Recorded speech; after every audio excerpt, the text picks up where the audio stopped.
DPRD Kabupaten Oki menggelar rapat lanjutan dalam rangka pandangan fraksi tentang pertanggungjawaban pelaksanaan APBD tahun anggaran 2023, bertempat di gedung utama DPRD Kabupaten Ogan Komering Ilir.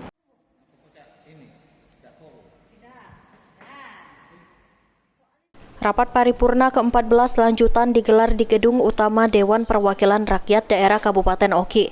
Rapat ini dengan agenda pandangan umum fraksi mengenai rancangan peraturan daerah tentang pertanggungjawaban pelaksanaan APBD tahun anggaran 2023. Ketua DPRD Oki Abdianto Fikri mengatakan bahwa legislatif telah mendengarkan laporan nota penjelasan dari PJ Bupati Oki. Dalam tahapan selanjutnya pada 19 Juni akan didengarkan kembali jawaban dari penjabat Bupati Oki dan langsung pembentukan pansus dan pembahasan bersama mitra kerja. Kemudian laporan pansus akan disampaikan pada 2 Juli 2024. Pembahasan laporan pertanggungjawaban anggaran tahun 2023. Jawaban APBD tahun anggaran 2023. Jadi kemarin sudah disampaikan nota penjelasan dari Bupati, harusnya pada hari ini adalah pandangan umum fraksi-fraksi terhadap nota penjelasan tersebut.